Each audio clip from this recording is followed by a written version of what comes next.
Hi, welcome back to Road to Global IGL. This is going to be the 5th video in the series, and this one's going to be focusing on calling on the T side. I'm going to divide this video up into 3 different parts. The first part will be early round calling, then it will be mid-round calling, and then the third part is going to be about some of the nuances of communication and leadership when it comes to calling. The first 2 parts are going to build off ideas that we went over in the first 3 videos of this series, which are map philosophy, protocols, and defaults. So I strongly encourage you to go back and watch those first. But if you've already done that, then let's get into it. To make an effective early round call, you need to really understand the structure of a round. The round is structured into 3 separate parts: the early round, the mid round, and the late round.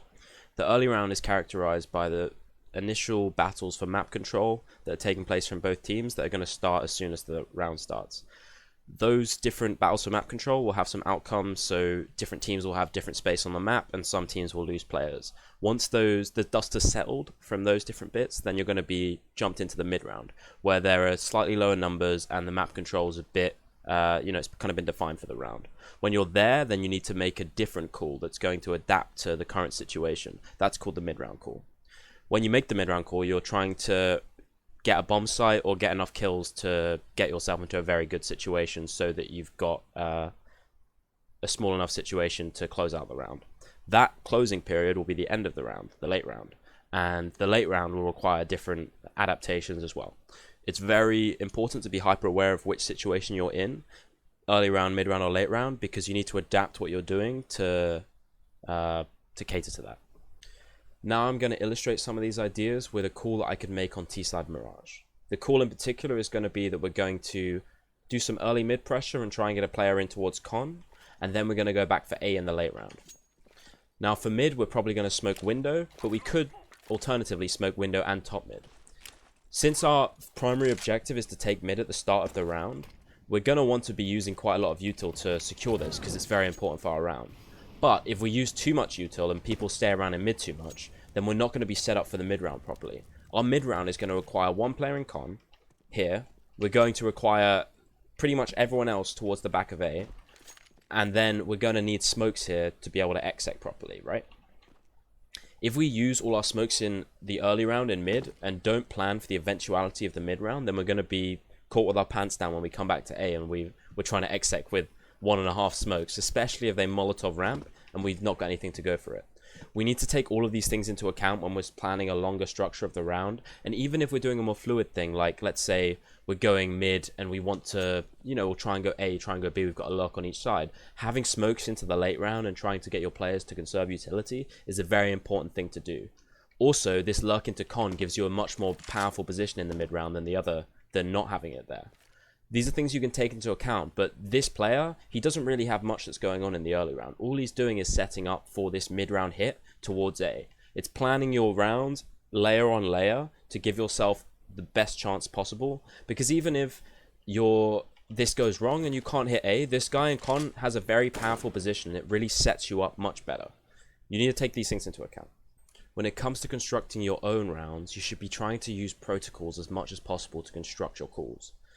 These will give you much more solid groundwork to go on and make sure that your team are all on the same page as you, because this is going to be built on stuff that you've practiced beforehand. If you know how to do a mid take as a team, calling that will make it much more easy for you to get your ideas across to your team and effectually manifest the ideas that you have about the round in the smoothest way possible. On top of this, you need to make sure that your calls are the realization of your map philosophy in game. If your calls aren't working in the general case, then you need to take a step back and question as to whether you're being true to your philosophy. And if that is true, then you need to ask whether your philosophy is actually well suited to this map. If you want to see more about map philosophy, you can go and check out the map philosophy video, which is earlier in the series. This next small section is going to be about calling for the round versus calling for the half. If you're calling for the round, then you're taking a narrow-minded approach to each round and assuming that every single one is going to be completely the same as the other ones. If you're calling for the half, however, you're going to be assuming that there are going to be links and tendencies between the different rounds where you'll be able to take advantages if you can see what's happening in previous rounds and take that forward into the next round. This is where ideas like conditioning come in. And if we want to play a default based game, then we're going to be able to get a lot of information about what the other team is doing, and we can use that to make reads later on in the half that will give us better advantages when we take them into account for our calling. If you want to see more about defaults, you can go to the defaults video. Ideally, we want to be calling for the half all of the time. However, we're just not going to have enough information at the start of the half. When we've only played 5 rounds or so against them, most of those won't have been gun rounds. We won't really have much idea as to how they play when they have full utility and full guns.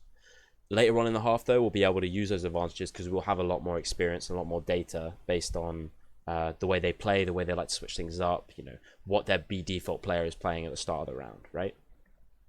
If we can have this information, then we can make very intelligent calls based on what they're doing. And we can stop defaulting and start doing things which are more set plays that are going to abuse these small tendencies of certain players.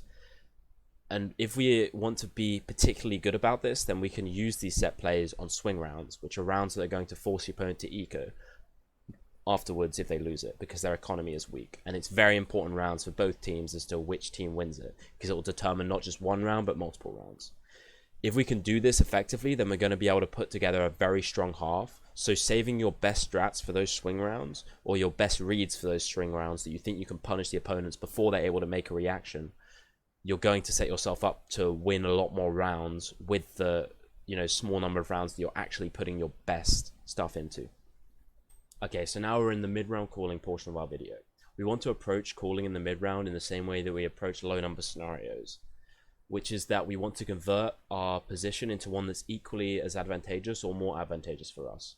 But we basically want to do this by minimizing the chance that we end up in a worse off scenario. So we play it safe in general to play the numbers a bit more. Imagine a world where every time you're in a 5v4, we convert it to either a 4v3 or a 5v3. That's the kind of world we want to live in.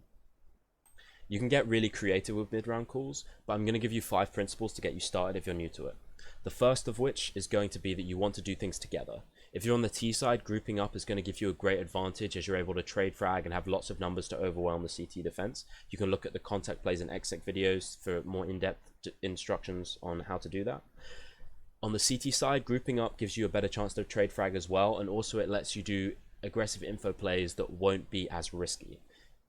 Another point is that if you have limited CT numbers, defending both the bomb sites is sometimes maybe even not the optimal path. So you want to really, one smart thing that you can do is have a stack towards one site and be prepared to retake the other site if you need to. In that way, you can defend your site if they come to it and they won't expect that many players there, so you have an advantage there. And if you need to retake, you won't have already lost a player who was solo defending, let's say, A site or Mirage, because everyone's on one site and you're able to retake with a decent chance. You can also save if you need to, but it gives you a much better ability to play off these trade fragging principles that are core to Team CS. The next 4 points will be a lot quicker. Number 2 is that on the CT side, you want to try and gain information. On the T side, you want to deny information. That's the game that you're trying to play. Number 3 is that you want to target commonly undefended areas of the map. That means potentially on T side, you want to try and make your entry route through spots that wouldn't be defended in low number scenarios. So for example, Cat or Mirage, you can generally walk some players up this without being detected, because the A defender will be defending A safe and the B defender will be defending B, so mid will be undefended. And on the CT side, trying to make aggressive plays through that area can sometimes gain you a bit more information as well. Number 4 is that you or one of your teammates needs to be calling something whenever you're playing in a mid-round scenario. If you can be on the same page, it's going to massively improve your chances of winning, even if the call is shit, just because you're taking the initiative and being more organized than your opponents and doing something faster than they're prepared to react. Number 5 is that you can disregard any one of those, the first 3 rules, other than the 4th one, which is imperative, because you're trying to mix things up. You can have a lurker, you know, you can try and do something unexpected because it's all about how you're playing and it's your creativity and the way that you're managing these mid-round scenarios to outplay your opponents. So now I'm going to list some common scenarios that you may find yourself in the mid-round and the ways that I personally would like to approach them. If I'm in a man advantage, then I have the power and the other team are the ones who need to make the move. I will generally want to have an idea of how I can take the initiative if I need to, but I'm also very aware that the other team will probably try and make a play to try and catch us off guard and regain the advantage. So you can do something like slowing down for 5 seconds and then having a very good idea as to what you want to do, or just factoring into account that they might make an aggressive play. From a man disadvantage, you're in the opposite position. That means that you need to be the one taking the initiative. Now, the other team may be aware of that, but if you can do something quickly, that you'll generally be able to catch them out before they're able to readjust and play more defensive if they're trying to do that. So doing something together and fast is sometimes a really good way of catching people off guard, but in general, you want to try and find a way to get a gunfight and trade it back to an even scenario as fast as you can, because that puts you in a much better position.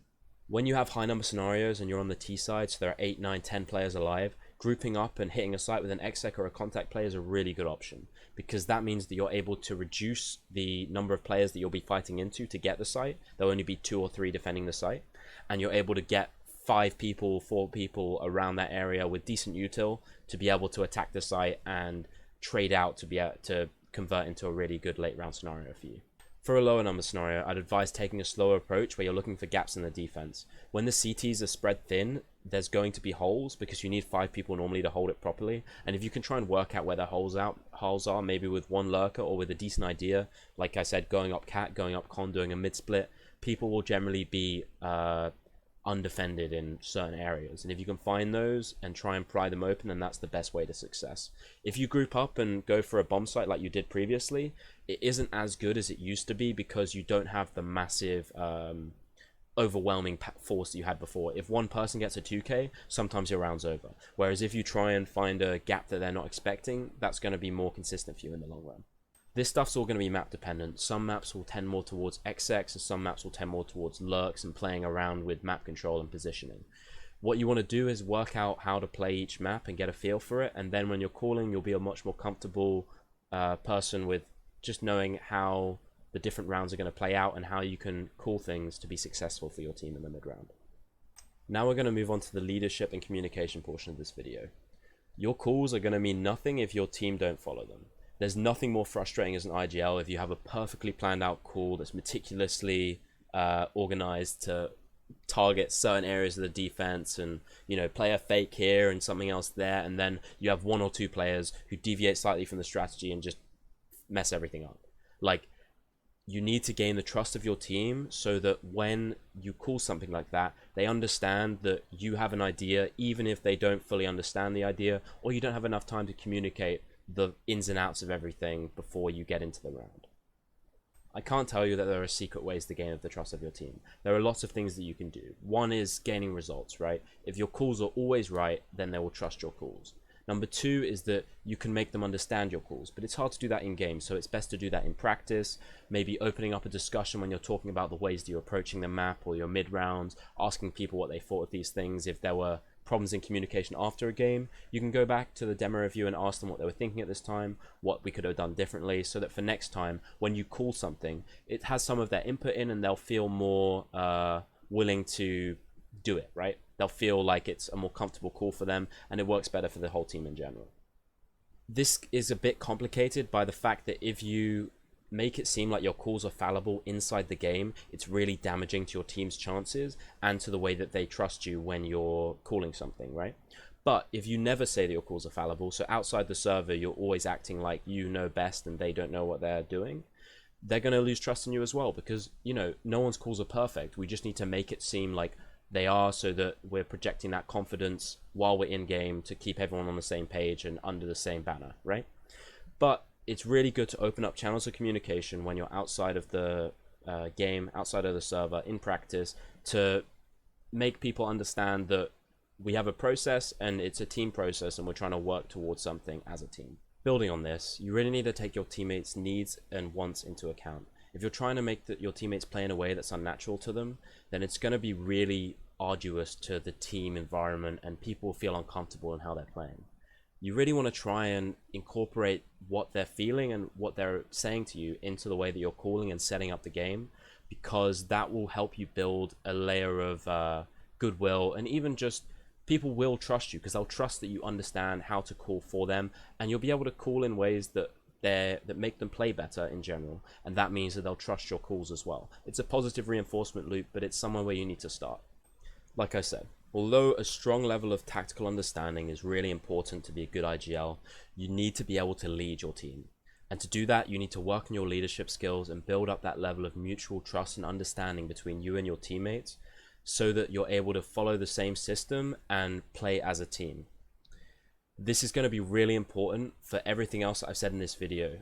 I just want to reiterate that. You need your team to be on the same page, and to do that, you need to lead them.